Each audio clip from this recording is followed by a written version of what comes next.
আমি এটা আমার সত্যি খুব ভালো লেগেছে। পুরোটা রাস্তায় যেন একটা কল্লোল হচ্ছে, একটা লড়াইয়ের হিল্লোল হচ্ছে, যেন একটা নব কলেবরে বাংলা আবার নতুন করে জেগে উঠেছে। এইটা দেখে আমার খুব ভালো লাগছিল। আর বিশেষ করে রাস্তার দু প্রান্তে মানুষের অভিবাদন, মানুষের অভিনন্দন, মানুষের শুভেচ্ছা, মানুষের শুভকামনা। বুঝতেই পারলাম না কখন 10.5 কিলোমিটার হাঁটা হয়ে গেল। এমনিতেও রোজ আমি 30,000 স্টেপস করি, কাজে আমার কাছে এটা কোনো ম্যাটার নয়। কিন্তু 10 কিলোমিটার হেঁটেছে তো 10,000 স্টেপস হেঁটেছে, এবারে বেশ অনেকটাই হেঁটেছে। এবং কারণ আমি বাড়িতে 13 করে গিয়েছিলাম, এসে মাপলাম, দেখলাম 23,500 হয়েছে। সুতরাং এখান থেকে আমি ক্যালকুলেট করে দেখতে পেলাম যে আমি ফিটফিটও পড়ি, হুপও পড়ি, কারণ আমি বুঝতেই পারি কোনটা কিভাবে চলছে। সুতরাং আর তার মধ্যে মানুষের যে স্বতঃস্ফূর্ত সমর্থন, শাওনি দেব, কল্যাণ আপনাদের খুব ভালো বলেছেন। এবং আমি সবচেয়ে খুশি, আমি জানি ওই প্রান্তের লোক আমায় দেখতে পাচ্ছে না, আমার গলা নিশ্চয়ই যাচ্ছে। আমি শুধু বলবো এটুকু, আমার এই বাংলা, আমি যেখানে দাঁড়িয়ে মিটিং করছি, যে রাস্তাগুলো পেরিয়ে এলাম, কখনো উত্তরে করি, কখনো দক্ষিণে করি, কখনো হাওড়ায় করি, কখনো হুগলিতে করি, যখন যেখানে পাই করি, প্রতিদিনই কিছু না কিছু করি। আমার যেটা ভালো লাগে সেটা হচ্ছে আপনারাই আমাদের লালন পালন করেছেন, তৃণমূল কংগ্রেসের জন্ম আপনারা দিয়েছেন,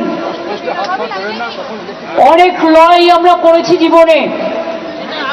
এই হাজরা রোডে মৃত্যুর হাত থেকে আমি বেঁচে গিয়েছিলাম, কল্যাণ সেদিন স্পটে ছিল। পরে কল্যাণকে আমি জিজ্ঞেস করেছিলাম, কল্যাণ নিজে থেকে বলেছিল, সরি আমার সাথে অনুপ দিব্যেন্দুরা ছিল। আমি জিজ্ঞেস করেছিলাম কল্যাণ আমাকে একদিন বললো, দিদি আমি না সবটা দেখেছি দাঁড়িয়ে। আমি বললাম কি দেখলে?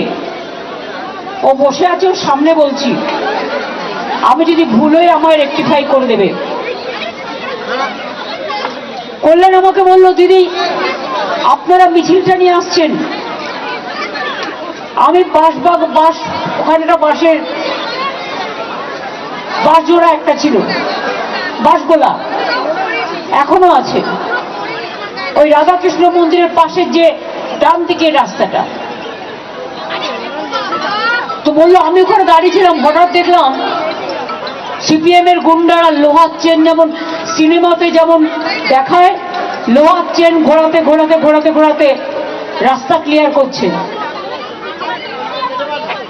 এবং আমাদের সবাইকে তাড়া করলো। আমরা গিয়ে বাস গোলায় লুকিয়ে পড়লাম এবং সেখানে দেখেছিল যে কিভাবে প্রথম ডান্ডাটা, মোটা ডান্ডা, বিশ্বাস করুন আমার মাথায় একটুও তখন লাগছিল না। কেন জানেন? আমি তখন ভাবছিলাম ডান্ডাটা কার, পুলিশের না সিপিএম এর? আমি তখন ওইটা চিন্তা করছিলাম। হঠাৎ আমি দেখছি আমার ডান দিকে মাথায় যখন মধ্যেখানে ডান্ডা জোরে মেরেছে, আমার ডান দিক দিয়ে গলগল করে রক্ত বেরোচ্ছে। তারপরে আবার একটা ডান্ডা তুললো, ওটা দিয়ে মারলো, আমার ব্রেনের এখানটা ফেটে গিয়ে এখান দিয়ে গলগল করে রক্ত বেরোচ্ছে। আবার একটা ডান্ডা তুলেছে।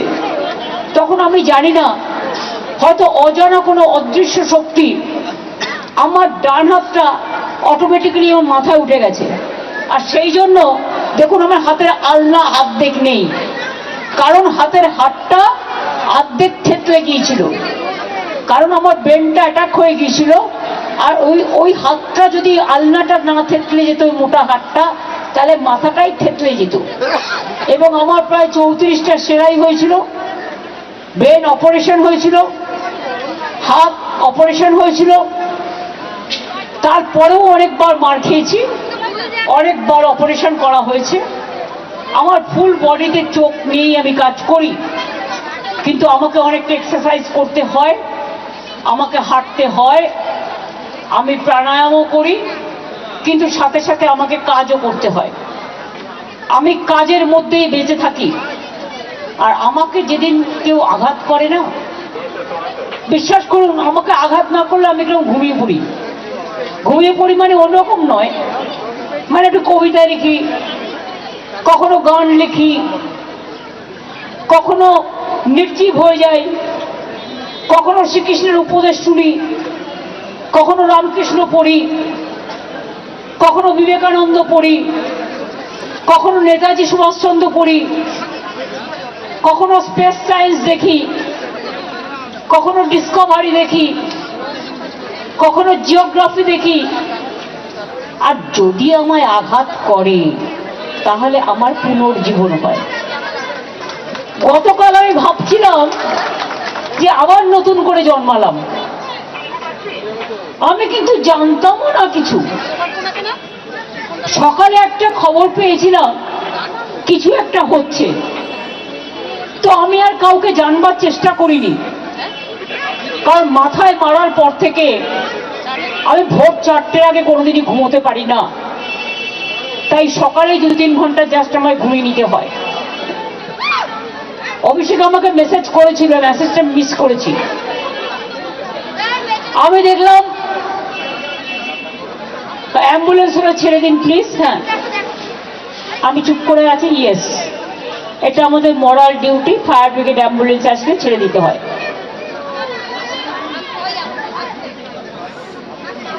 যান, আপনারা বেরিয়ে যান, আস্তে আস্তে সুস্থ হয়ে যান।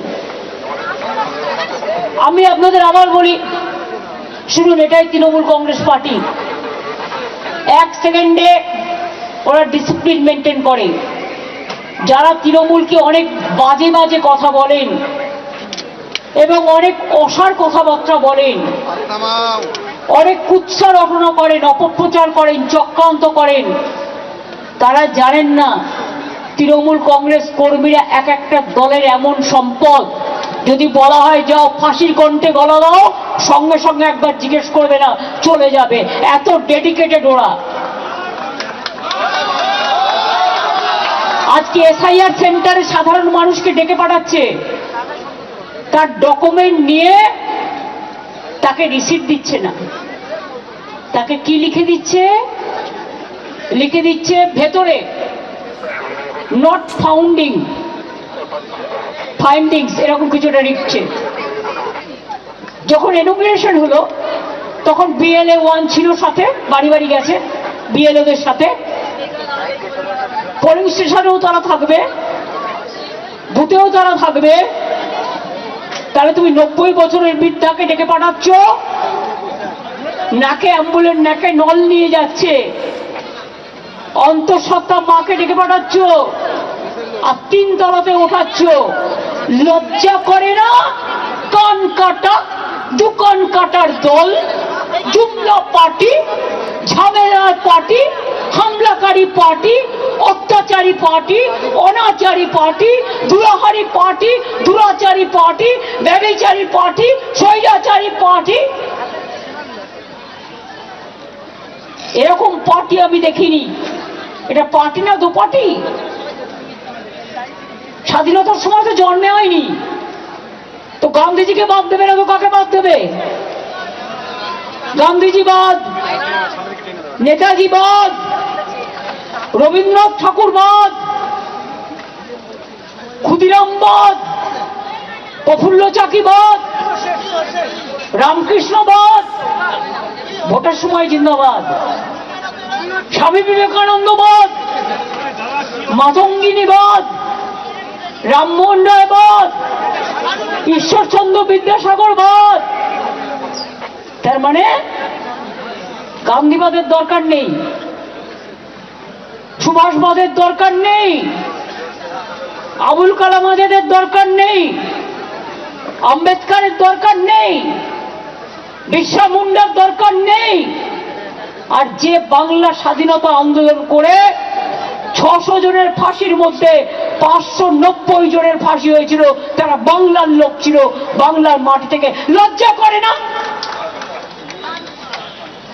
বাংলা ভাষায় কথা বললেই বলে দিচ্ছেন বাংলাদেশি।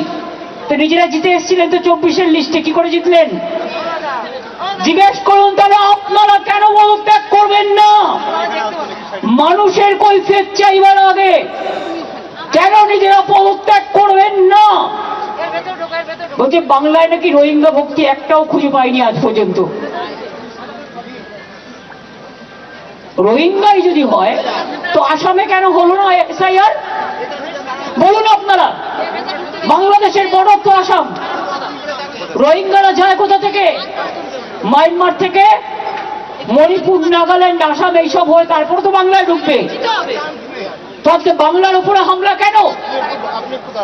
বাংলার উপরে হামলা একটাই উদ্দেশ্যে, ওরা জোর করে মহারাষ্ট্র দখল করেছে, ভোট চুরি করে নির্বাচন কমিশনকে দিয়ে। পরিষ্কার বলছি, নির্বাচন কমিশন আমাকে কি করবে? ঘেচু করবে।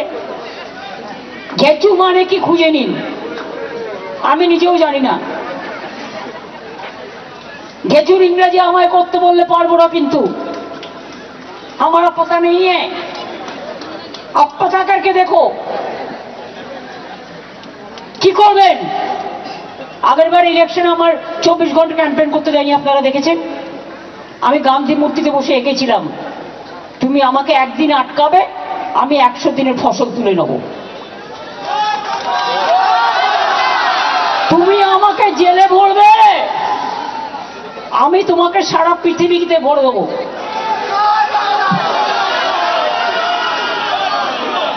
সুস্থ বাঘের থেকেও আহত বাঘ আরো ভয়ঙ্কর। সারা দেশ খেয়েছ, দেশের টাকা বাইরে বেচেছ, আর দেশের টাকা নিয়ে গিয়ে এক একটা করে গলায় সব সোনার হার পরে এসেছ।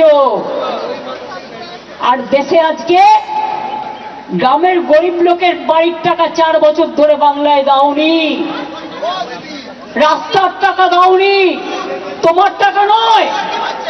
এখন একটাই ট্যাক্স, জিএসটি, তোমরা তুলে নিয়ে যাও, আমাদের ভাগ আমাদের দাও, আমার টাকা আমায় দাও। এটা আমাদের জনগণের টাকা, বাংলার টাকা। 4 বছর ধরে বাংলা আবাস বন্ধ, রাস্তাঘাটের টাকা বন্ধ, জলের টাকা বন্ধ, জীবনের টাকা বন্ধ, সর্বশিক্ষা অভিযানের টাকা বন্ধ, মিড ডে মিলের টাকা বন্ধ। মনে রাখবেন, বসিয়েছে একজনকে ইলেকশন কমিশনে, তিনি কে? হোম মিনিস্টারের কোঅপারেশন ডিপার্টমেন্টের সেক্রেটারি ছিলেন। আমার সাথে আপত্তি নেই, কিন্তু ভ্যানিশ কুমার যদি ভোট ভ্যানিশ করে দেয় তাহলে বলবো না কেন? আপনি কি ম্যাজিশিয়ান? জনগণ ঠিক করবে কাকে ভোট দেবে, না আপনি বিজেপিকে ইলেকশনে জেতাবার জন্য সব নাগরিকদের অধিকার কেড়ে নিচ্ছেন? নাগরিকদের অধিকার কেড়ে নিলে আপনার অধিকারও আমরা কেড়ে নেব। মনে রাখবে, আঘাত করলে প্রত্যাঘাত কি করে করতে হয়। আজ সকাল 8টায় দিল্লির কুয়াশা ঠান্ডার মধ্যে আমাদের এমপিরা প্রতিবাদ করেছে, তাদের চ্যাংদোলা করে অত্যাচার করে টেনে নিয়ে গেছেন, আর এখানে লাল কার্পেট বিছিয়ে পুলিশ আপনাদের মিটিং করায়। কোর্টের পারমিশন নিয়ে আসেন, সব তো দখল করেছেন। আমি কোর্টকে দোষ দিই না, বিচারের কাছ থেকে আমরা বিচারের বাণী আশা করি, নাথিং এলস। আমি কোর্টের ব্যাপারে কথা বলবো না, সব দখল করেছেন।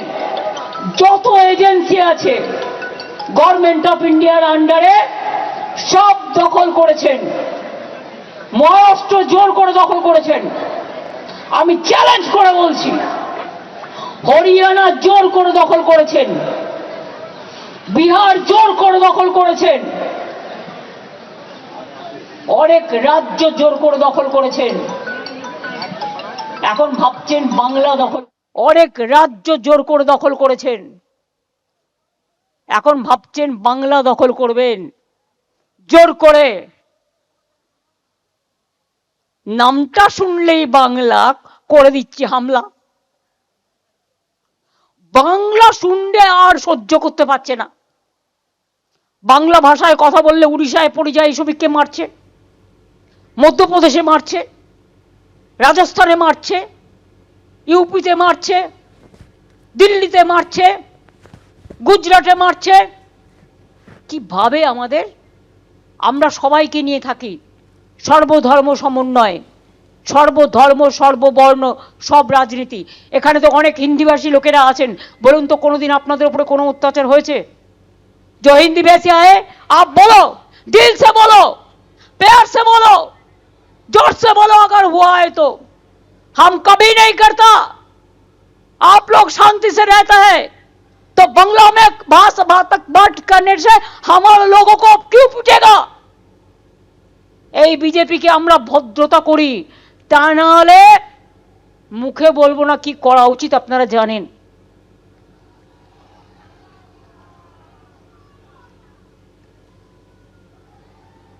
আমি আপনাদের বলি, আমরা যদি করতে পারতাম না, অনেক কিছু করতে পারতাম। বলছে কয়লার টাকা কে খায়? অমিত শাহ খায়, হোম মিনিস্টার। কি করে খায়?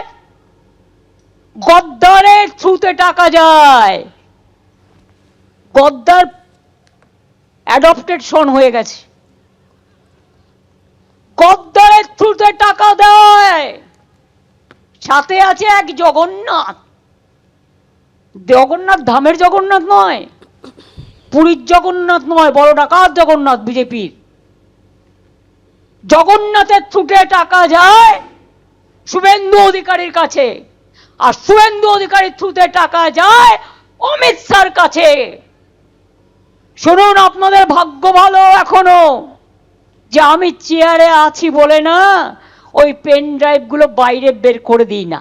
বেশি বা লাগালে কিন্তু বলে দিচ্ছি, আমার কাছে সব পেন ড্রাইভ করা আছে, আমি কিন্তু ভান্ডা ফাঁস করে দেবো। আমি একটা জায়গা পর্যন্ত সৌজন্যতা মেনটেন করি, বাট মনে রাখবেন লক্ষণের সীমারেখা একটা আছে, দণ্ড কাটা একটা দণ্ডি আছে। লক্ষ্মণের দণ্ডি পেরিয়ে গেলে কিন্তু আর সামলে রাখতে পারবেন না। আমি অনেক কিছু জানি, বলি না শুধু দেশের স্বার্থে। আমি মুখ খুললে কাল সারা পৃথিবীতে হইচই হবে, কিন্তু আমি করি না, দেশটাকে ভালোবাসি বলি। কিন্তু এটা দুর্বলতা নয়। আপনারা মিটিং করলে পেছনে পুলিশ, সামনে পুলিশ, ওদিকে সিআরপিএফ, ওদিকে বিএসএফ, ওদিকে আইএসএফ, কে না আছে। আজকে অভিষেক গেছে মিটিং করতে, এত ভিতুর দল, ভিতুর ডিম। আমরা বলতাম না ছোটবেলায়, ভীরু কাপুরুষ। প্যারামিলিটারি ফোর্স দিয়ে পুরো এলাকাটাকে দখল করে রেখে দিয়েছে। তোমার কি অধিকার আছে? তুমি ল অ্যান্ড অর্ডারে ইন্টারফেয়ার করছো? আচ্ছা বলুন তো আপনারা, পিএম যদি মিটিং করতে যায়, পলিটিক্যাল মিটিং করলেও পুলিশের সিকিউরিটি থাকে না? যেহেতু আমি জেড প্লাস, ভুলে যান আমি কাল যা করেছি as a all India Trinamool কংগ্রেসের চেয়ারম্যান করেছি, এবং যা করেছি আমি কোনো অন্যায় করিনি। তুমি আমায় খুন করতে এসছো, আমার আত্মরক্ষা করার অধিকার আছে। চোরের মতো কেন এসছো? তুমি চুরি করে সব মানুষের এসআইআর এর ডাটা তুলে নিয়ে যাচ্ছিলে। তুমি আমার বিএলএ 1 এর ঠিকানা, বিএলএ 2 ঠিকানা, সাধারণ মানুষের দরখাস্ত, তুমি সমস্ত ডেটা আমার অফিস থেকে চুরি করছিলে, যে আইপ্যাককে আমরা অথরাইজ করেছি। তোমরা তো 6টা থেকে ঢুকেছো, আমি তো গেছি 11:45-এ, 5.5 ঘন্টা সবই তো চুরি করেছো। বাকি কিছু রেখেছো? আমি খবরটা শুনেছিলাম, কিন্তু আমি ভাবলাম হয়তো কথাটা বলতে এসছে। তারপর আমি প্রতীককে ফোন করলাম, দেখলাম ফোনটা বেজে যাচ্ছে, ফোনটা ধরছে না। তখন আমার একটা সন্দেহ হলো, আরে পার্টি সব নিয়ে পালাচ্ছে না তো? মানুষকে আমি ভালোবাসি যেমন, জোড়া ফুলটাতেই তো আমরা দাঁড়াই। তা জোড়া ফুলটা যদি রক্ষা না হয়, পার্টিটাই যদি রক্ষা না হয়, তা মানুষের জন্য লড়াইটা করবো কি করে? একটা তো প্ল্যাটফর্ম দরকার। অসহায় মানুষ যখন বিপদে পড়ে আমাদের জানায়, ওরা কাজ করে। ভুলে গেছে বিজেপির এই কান কাটার দলগুলো, নরেন্দ্র মোদীর সাথেও এরা একদিন কাজ করেছে। 14তে যখন পিএম হয়েছিল, আইপ্যাক কাজ করেছিল নরেন্দ্র মোদীর হয়ে।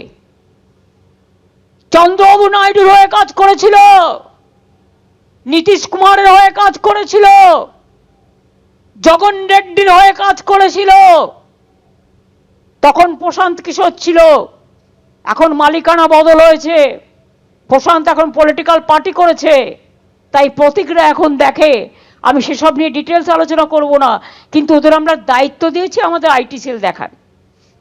আমাদের একটাই সবেধন নীলমণি, আর বিজেপির তো কয়েক কোটি কোটি কোটি টাকা আগে খেতে হতো না, একটা বিড়ি দিলে 3 বার টানতো হয়তো। আর আজ দেখুন কত অহংকার, বাপরে রণরঙ্গবাজি আসছে। দাঙ্গাকারীরা আজকে ক্ষমতায়, আর দাঙ্গাকারীদের যদি ক্ষমতায় থাকে তো তাদের কাছ থেকে আপনি কি আশা করেন? একটা ভদ্র মানুষের কাছ থেকে আপনি ভদ্রতা আশা করতে পারেন, কিন্তু যে কোনোদিন ভদ্রতাই দেখালো না, নিজেদের হোম মিনিস্টার আজ পর্যন্ত পাওয়া যায়নি। গুজরাটের প্রাক্তন হোম মিনিস্টার মিস্টার হারিন পান্ডে কল্যাণ পার্লামেন্টে পারলে তোমরা তুলো, কোথায় গেল? আজ পর্যন্ত নিখোঁজ। দাঙ্গাকারীরা জবাব দেবেন। ভুলে গেছেন গোধরা, না ভুলে গেছেন উন্নাও, না ভুলে গেছেন দিল্লি, না ভুলে গেছেন পয়েলগাঁও থেকে হাতরাস থেকে শুরু করে সব ভুলে গেছেন? বাংলায় সব অনুপ্রবেশকারী। অন্য দেশের ব্যাপার বলে বলছি না। বিএসএফ কার আন্ডারে? বর্ডার দেখে কে? আগে 5 কিলোমিটার বিএসএফ এর আন্ডারে ছিল, আর এখন 50 কিলোমিটার রেখে দিয়েছে। কেন জানেন? গ্রামের মানুষকে ভয় দেখাবার জন্য। আর শুধু বলে জমি দাও, মানে 50 কিলোমিটার ঢুকে যাবে আর কি, আরো সব জায়গায় যা দেয়া আছে তাই তো করনি। জিজ্ঞেস করুন বর্ডার কার দায়িত্বে? পশ্চিমবঙ্গ সরকারের না, বিএসএফ বর্ডার সিকিউরিটি ফোর্স। কয়লা কার দায়িত্বে? CISF central industrial force. Passport কার দায়িত্বে? কাস্টমস কার দায়িত্বে? সব সেন্ট্রালের দায়িত্বে। বর্ডারে যে রেল চলে কার দায়িত্বে? প্লেন চলে কার দায়িত্বে? আগে কেউ বাইরে আসলে আমাদের ডেটা শেয়ার করতো, আমরা জানতে পারতাম, খোঁজ রাখতাম। গত 10 বছর ধরে বাইরে থেকে কে আসছে আমাদের জানায় না, লুকিয়ে রেখেছে। কিরকম আইন দেখুন। একদিকে বলছে 2002 এর পরে জন্মেছে যারা, অমাত্য সেনকে প্রশ্ন করছে তোমার বাবা মায়ের বয়সের এত ফারাক কেন? আমি বলি ওরে গর্ধবের দল, 90 বছর আগে তোর বাবা মায়ের কত বয়স ছিল? কজন হসপিটালে জন্মেছে? এখন তো হসপিটাল হয়েছে, ইনস্টিটিউশন ডেলিভারি হয়েছে। আমিও তো গ্রামের বাড়িতে জন্মে চলে এসেছি এখানে, আমরা সবাই হোম ডেলিভারি। তুমি কোন ডেলিভারি?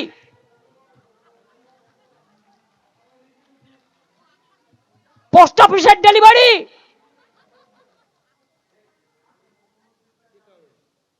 না রিজার্ভ ব্যাংকের ডেলিভারি, না সিবিআই ডেলিভারি বয়, না ইডি ডেলিভারি বয়? কার ডেলিভারি বয় তোমরা?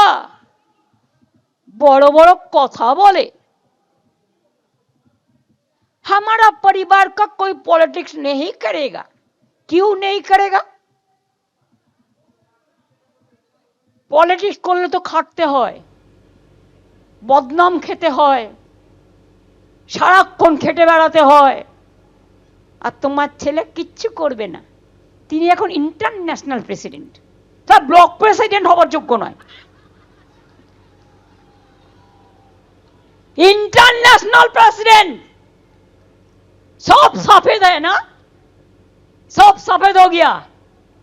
वॉशिंग मशीन এখন now became vanishing machine. Washing machine আমরা তো মনে করি মাঝে মাঝে এদের রেড কার্পেট পেটে অনেক যত্ন করে প্রোগ্রাম করে। একটা ছেলে জয় বাংলা বলেছিল বলে মারতে তেড়ে গেছিল, আমার মনে আছে, আমি ছবিটা দেখেছিলাম। আর তোমরা যে সারাক্ষণ কুৎসারাটাও গালাগালি দাও সোশ্যাল নেটওয়ার্কে, কি না করতে ছাড়ো। আর কয়েকটা দালাল জুটেছে ওদের টাকা নিয়ে, যাদের জেল থেকে ছাড়িয়েছি আমরা, যাদের হসপিটালে থাকার ব্যবস্থা করে দিয়েছি আমরা, সেই গদ্দারের দল। বেশি কথা বললে নেদারল্যান্ডের হেগে কি করছিলে আমি বলবো না, কুণালকে দিয়ে বলিয়ে দেবো।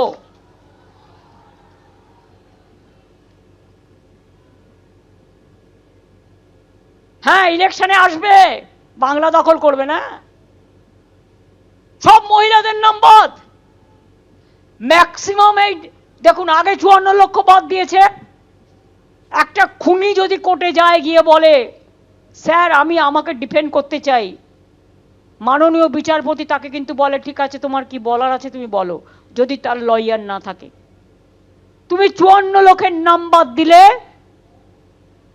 তার ফর্ম 7 ফিল আপ করার রাইট আছে as per election rules, form 8 fill up করার অধিকার আছে। তুমি না করে বিজেপি থেকে একটা আইটি সেলের লোক নিয়ে গিয়ে, তিনি নাকি আবার ইনকাম ট্যাক্সে কাজ করেন, সীমা খান্না, তাকে দিয়ে এআই করে 54 লক্ষ ডিলিট করে দিল। আর কি করলো বললো ইয়ারও ডিলিট করেছি। ইয়ারও বেচারা জানেই না, তাদের অ্যাসোসিয়েশন চিঠি দিয়েছে যে আমাদের নামে বলা হচ্ছে আমরা জানি না। কত বড় অন্যায় করলেন, কত বড় অন্যায়। তারপর 1,30,00,000 চিঠি পাঠিয়েছে, তাদের মধ্যে ম্যাক্সিমাম 95 বছর 90 বছর মহিলা। মেয়েদের বিয়ে হলে শ্বশুর বাড়ি যায়, কেউ কেউ বাপের বাড়ি থেকে যায়, সেটা তার ব্যাপার, এটা পরম্পরা। এটা গাধারা জানে না, গর্দভগুলো। মেয়েরা যখন বিয়ে করে নিজের টাইটেলের সাথে বরের টাইটেলও দিতে পারে। অনেক সিঙ্গেল মাদারও আছে, আবার অনেকে বরের টাইটেলটাকে নিজের টাইটেল করে, আবার অনেকে বরের টাইটেলটাকে নিজের টাইটেল করে। যারা যারা পদবি চেঞ্জ করেছে সব বাদ। এবার ঠিকানা চেঞ্জ হয়েছে, ধরো কেউ কালীঘাটে থাকতো, তার মেদিনীপুরে বিয়ে হয়েছে, বাদ। এবার কি করেছে, ধরুন আমার নাম, ধরুন কল্যাণ ব্যানার্জি, কল্যাণের নাম বাংলায় ঠিক আছে, ক লয় জফলা আকার মধ্যাহ্ন আমরা জানি। এবার ইংরেজিতে কল্যাণ KALYANও লিখতে পারে, আবার KOLYANও লিখতে পারে, এর জায়গায় ও লিখতে পারে, বাদ। প্রপার নাউনে কখনো ভুল হয় না, তাও বাদ, সব বাদ, বরবাদ। অমাত্য সেন বরবাদ, বাংলার গর্ব জয় গোস্বামী বরবাদ। এই যে দেব বসে আছে দেখুন, দাঁড়াও দাঁড়াও এসো,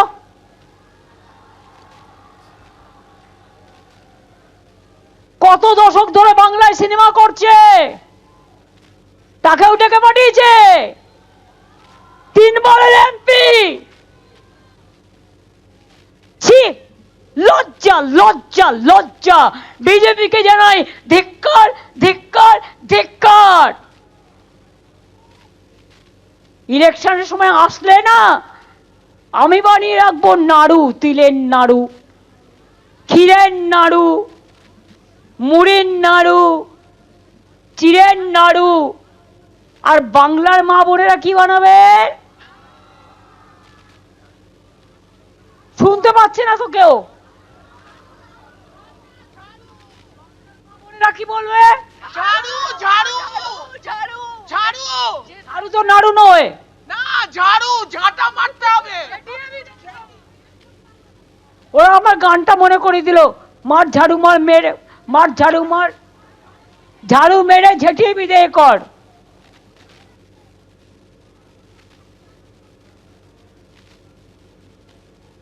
ওটা একটা সিনেমার গান, মনে পড়ে গেল, মর্জিনা আব্দুল্লাহ সম্ভবত। তাহলে বুঝতে পারছেন, ফাইনাল লিস্ট যখন বেরোবেন আপনি জানেন নাম বেরোবে কিনা। মহিলাদের সব বাদ। এবার ইয়াং জেনারেশনকে কি করছে শুনুন, যারা নতুন ভোটার হচ্ছেন, 2002 এর পরে যারা জন্মেছেন, বলছে অনলাইনে ফর্ম ফিল আপ করো, আপনারা করে দিচ্ছেন ফর্ম 6, কিন্তু ভেতরে ভেতরে সিদ্ধান্ত হচ্ছে 4 নম্বর ফর্ম ফিল আপ না করলে আপনার নামটা কেটে দেবে।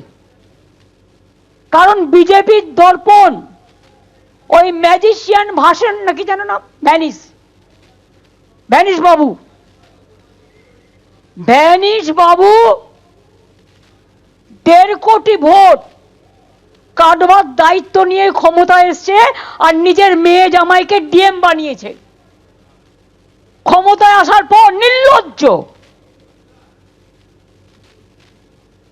সবার নাম কেটে তিনি ভোটে জেতাবেন বিজেপিকে। বল তারপরে তুমি কোথায় থাকবে বাবা? বল আমরা যেখানেই থাকি তোমার ঠুড়ে বের করবো, এইখানে পুতলে দিল্লিতে গিয়ে জন্মাবো, আর দিল্লিতে পুতলে এখানে এসে জন্মাবো। এটা বাংলার মাটি, মাথায় রাখবে।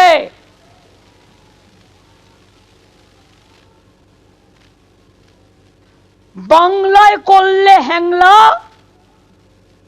বাংলায় করলে হামলা, বাংলায় করলে জুমলা, বাংলা দেখাবে বাংলা। বাংলা কি জেনে রাখো, কোনদিন মাথা নত করেনি, করবে না। ফাঁসির মঞ্চে জীবন দিয়েছে, গুলি খেয়েছে, স্বাধীনতা এনেছে। আজ তোমরা চোর ডাকাত গুলো, নীরব মোদী চোর নয়, চুপচাপ পাঠিয়ে দিয়েছে বিদেশে। তোমার লুক আউট নোটিস থাকতে কি করে পাঠাও? Who is responsible? There are some Mallya মালপোয়া।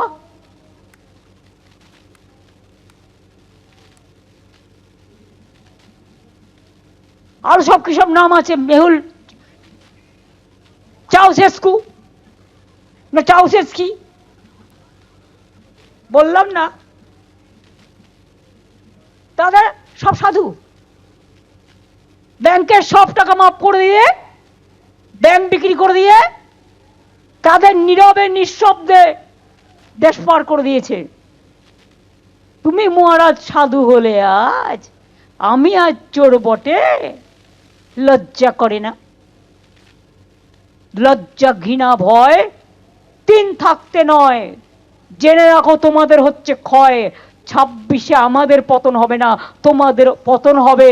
তোমাদের অধঃপতন শুরু হয়ে গেছে। দিল্লিতে বিজেপি সরকার থাকবে না, থাকবে না, থাকবে না। মা বোনদের উপর অসম্মান করলে, মা বোনদের অপমান করলে ভাইরা বুঝে নয়। মনে রাখবেন, কেউ বাড়ির মা, কেউ বাড়ির বউ, কেউ বাড়ির বোন, কেউ বাড়ির মেয়ে, কেউ বাড়ির মাসি, কেউ বাড়ির পিসি। আর তাই তো বিজেপি তোমায় রাজনীতিতে ঠাসি। আগামী দিন হবে খেলা, ফাটাফাটি খেলা, দারুণ অগ্নিবাণের, বজ্রকণ্ঠের খেলা, অগ্নিবীণার খেলা, গীতবিতানের খেলা, গীতাঞ্জলির খেলা, একতারার খেলা, ধামসামাদলের খেলা, গান করার বেলা, ফুটবলের খেলা, অলিম্পিকের খেলা, আইএসএল এর খেলা, আইপিএল এর খেলা, সাঁতার কাটার খেলা, মাছ ধরার খেলা, ধান পোতার খেলা। আর তোমাদের জন্য কাঁদবে বেলা।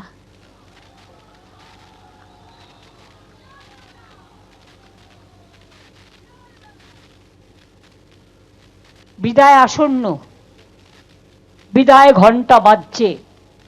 পাড়ায় পাড়ায় মৃত্যু ঘন্টা বাজিয়ে দিন বিজেপির, পাড়ায় পাড়ায় মৃত্যু ঘন্টা বাজিয়ে দিন। আর যারা মারা গেছে তাদের নামের লিস্ট করে এলাকায় এলাকায় রাখুন, টাঙ্গান, শহীদদের শ্রদ্ধা জানিয়ে।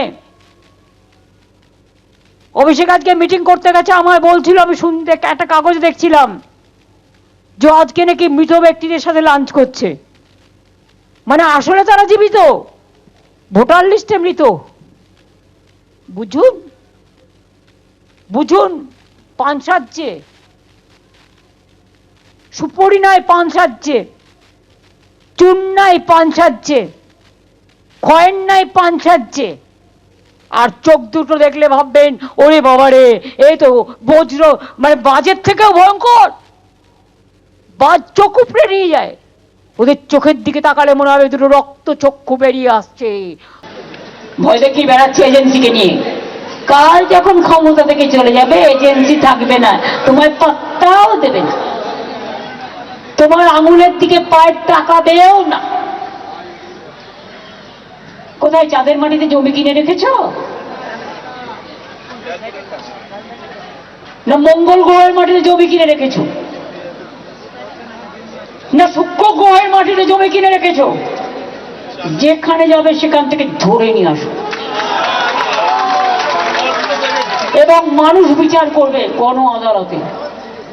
যদি লড়ার ক্ষমতা থাকে গণতান্ত্রিক ভাবে লড়ো, কোনো আপত্তি নেই আমাদের। সারা জীবন লড়াই করেছি অনেক অত্যাচার সহ্য করে।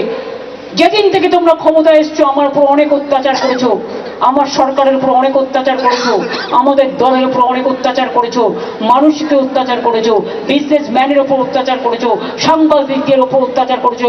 ওই মালপোয়াটা শয়তান এইখানে একজনের নামে ঘর বুক করে রাখে, আর কি কি কুকীর্তি করে তা সব আছে আমার কাছে। তারা এই মিডিয়া হাউসের মালিকদের ইনস্ট্রাকশন দেয় সকালবেলায়, এইটা টিভিতে যাবে, এই জায়গা আর এই জায়গা, আর বড় বড় কথা বলে। মালপোয়া বাংলাকে চেনে? বলাকে মালপোয়া বানানো শেখ, আগে লিট্টি বানানো শেখ। বল বানাবে খিচুড়ির সাথে দিয়ে দেবো লাবড়া। খিচুড়ি তো এমনি খেতে পারবে না লাবড়া ছাড়া, এটা তরকারি। সুতরাং বিজেপি বাংলাকে ভেবো না তুমি ভোট কাটবে, আর ভোট কেটেই ফাইনাল লিস্ট ডিক্লেয়ার করে তুমি এখানে ডিক্লেয়ার করে দেবে ইলেকশন, আর আমরা বসে বসে কি জানি বলে আমের চুষি অথবা ললিপপ খাবো। তোমার হাতে ললিপপ কি করে ধরাতে হয় আমরা জানি। আসবে না বাংলায়, আর্মি নিয়ে মিটিং করবে, সিআরপিএফ নিয়ে, বিএসএফ নিয়ে। কই আরাবল্লী আটকাতে পারলে? আরাবল্লী যখন আটকাতে পারোনি, ও এর পরেই আসে বি। সুতরাং বাংলাতেও তোমাদের ঘেঁচু হবে, আবারও বাংলাতেও তোমাদের ঘেঁচু হবে। পারলে কচুর ঘন্টটা আগে খেয়ে দেখো, খেতে কেমন লাগে, তারপরে বুঝবে। সুতরাং সবাইকে বলবো সাহস সঞ্চয় করুন। এসআইআর সেন্টারে যার নাম ওঠেনি সবার নাম তোলার ব্যবস্থা করুন। আমি শুনেছি বাগুইহাটির একটা বুথে একজন বাঙালি ছেলে গেছিল ভোট তুলতে, তাকে মাইক্রো অবজারভার, কোনোদিন হয়নি, কোনো স্টেটে হয়নি। এমনকি বিহারে যে নিয়ম করেছে এসআইআর এর, বাংলায় আলাদা। গভর্নমেন্টের কোনো কাগজ মানছে না, তো তারা যাবে কোথায়? আধার কার্ড তো তুমি করেছো, তুমি টাকা নিয়েছো, তুমি একদিন টাইম নষ্ট করেছো, তার জন্য ফটো তুলতে হয়েছে। কোনো কার্ডের যদি মূল্য না থাকে, ইচ্ছা করে তুমি যার ইচ্ছে ভোট কাটবে। করলেন আমাদের next destination is election commission. Is it okay? Next destination is election commission. চলো লড়তে হবে, লড়াই করতে হবে। আর যাদের যাদের ক্ষমতা আছে আমার সাথে যাবেন। কলকাতা থেকে দিল্লি লড়াই হবে, খেলা হবে, আর বাংলা দখল করে দেশ দখল করতে হবে। বিজেপিকে রাখা যাবে না, দেশকে করছে শেষ, এরা হোক নিঃশেষ। এটা মানুষের কথা মাথায় রাখবেন। আমি এইটুকু বলে সবাইকে সজাগ থেকে, জাগ্রত থেকে ভোটার লিস্টের নাম তুলে ছাড়বেন। নিজের নাম তুলতে হবে, একদিনের জায়গায় দরকার হবে 4 দিন যাবেন, কিন্তু নামটা তুলবেন এবং তুলে জয়ী হবেন, জয় করবেন। আমি এইটুকু বলে বলবো, জয় হিন্দ, বন্দে মাতরম, জয় তৃণমূল কংগ্রেস, জয় বাংলা, জয় বাংলা, জয় বাংলা। বিজেপি হটাও, বিজেপি হটাও, বিজেপি হটাও। অনেক ধন্যবাদ। এবিপি আনন্দ, এগিয়ে থাকে, এগিয়ে রাখে।